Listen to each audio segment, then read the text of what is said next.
switch your car insurance to Progressive so you could save money. Then you saw a friend request from an old summer camp buddy. And now here you are clicking through. Okay, I want to demonstrate how to make a simple scale drawing. Many people use engineering or graph paper, but no one ever has that, and frankly, this is just as easy.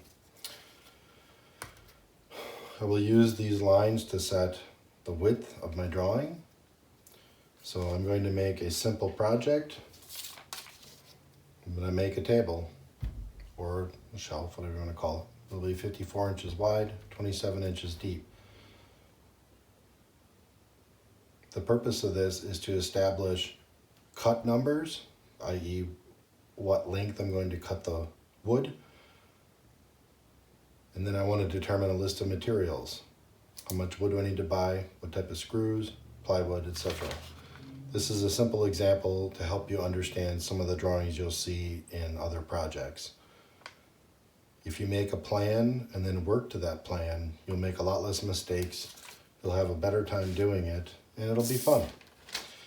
So the first thing I'm going to do here is make a scale. So I'm going to set this to be 3 inches between.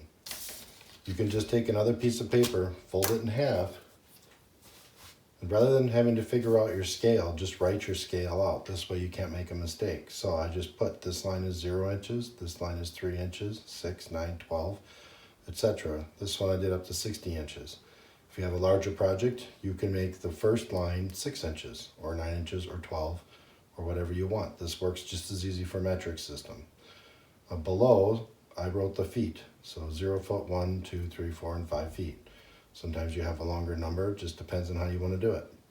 So, simple example. I want to make a table 54 inches long. So, the first thing I'm going to do here is draw a line. It's going to be parallel to the edge of the paper. There you go. Now I want it to be 54, so I'll put the 0. Here's 54. I want it to be 27 inches this way. Okay. Here's 24. That would be 27. So I'll just put the 27 there. Mark. And while I'm doing this, drawing these lines in, if you visualize how you would build it in your mind, you can then make less mistakes when it comes to actually making your cuts, because it's very easy to forget the thickness of a piece of lumber.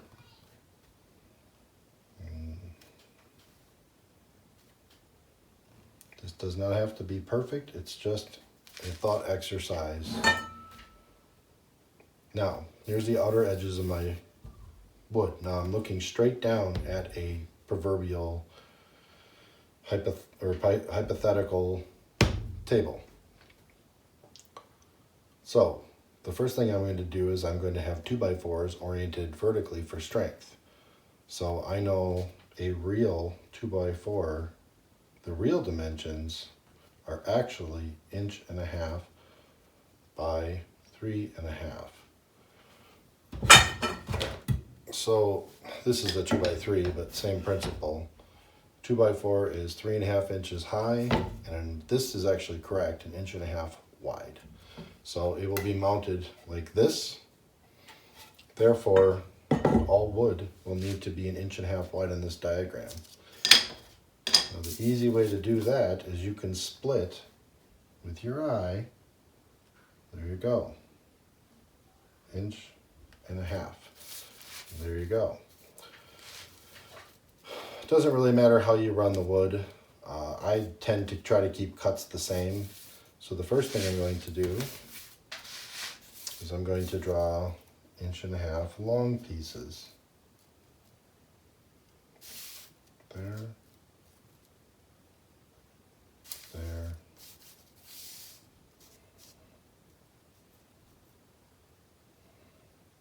And this will give you a rough scale drawing. It doesn't have to be perfect because you're not using it as a cut template. It's just a simple thought exercise.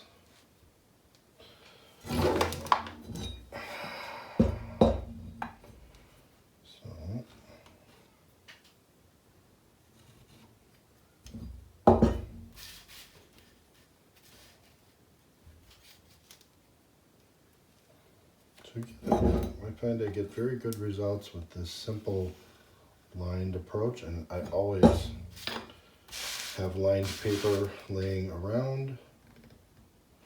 I think most people would too. Okay, to add the cross members, we'll use the same method.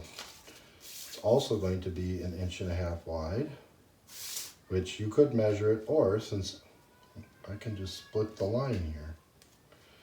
Again, doesn't have to be perfect. We'll see how this works.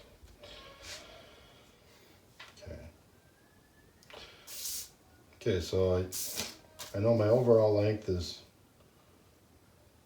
54, half of that is 27. So I know I'll have a piece of wood on either side of the 27 line. It's roughly to scale. Now, why is this useful? Well, I know that this outside dimension is 54 inches.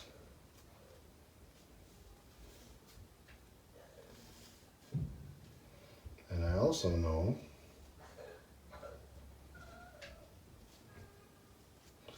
that this is 27 inches. Okay, so here's the catch. People not thinking might cut these 3 members at 27-inch long. But as you can see from the diagram, that they're actually shorter than that because you need to account for the width of the 2x4. So in this case, these 3 are 27 minus 1.5 inches here, minus 1.5 inches here. So you actually end up with 24 inches. So the next question really is, what do I need to buy? So I know a standard 2x4x8 is 96 inches.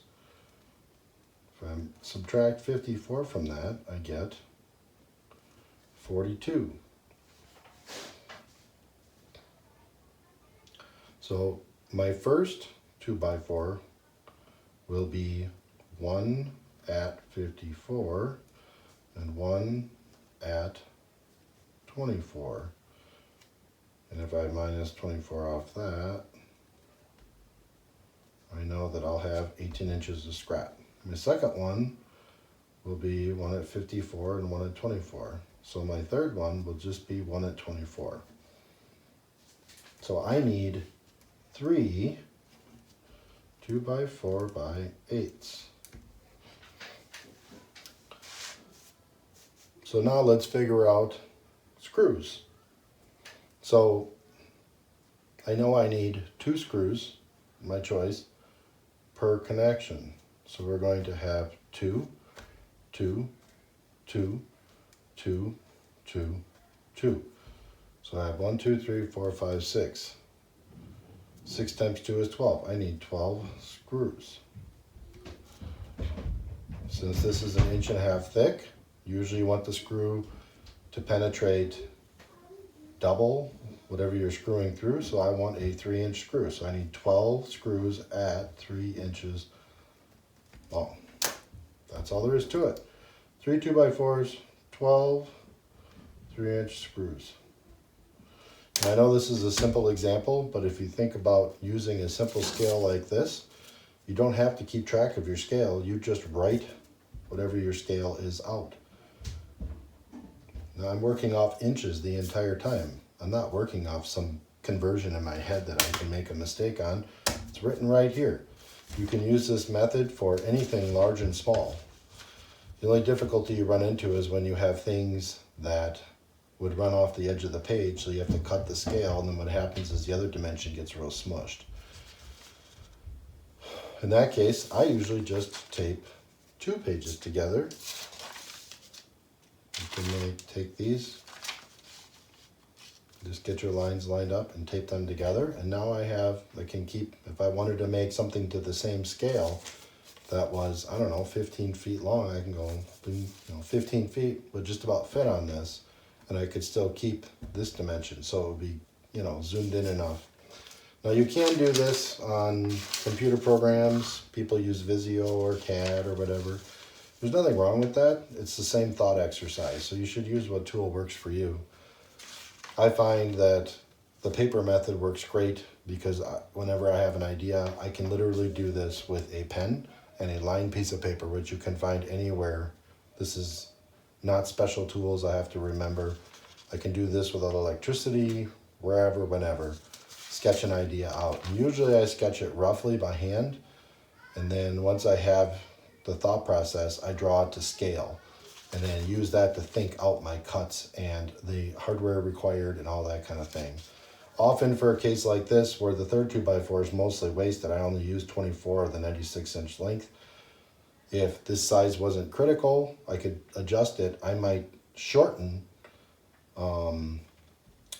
one of these two dimensions so that I could get away with just 2x4s or make it larger or whatever you want to do. So again, this costs nothing. There's no frustration here. You can even stop and start this whenever you want. The best way to design is get it right on paper and then build it. I can walk out to my shop right now, make these 5 cuts, put it together, and it will be right on the first try. Now I know this is a simple example, but you can do this for much more complicated designs. I hope you're able to follow along, but you'll see more of these as time goes on. It all started with an idea, a couple measurements, a rough drawing or 5, and then a final scale drawing to double check the measurements. Hope you enjoy. Be sure to like, subscribe.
built this because me and James, we don't want to have to bring each other up every time. So Dad built us one of these. It has fold-up hinge steps, and you can even like just climb up to see over. All right, now stop talking and go. There you go.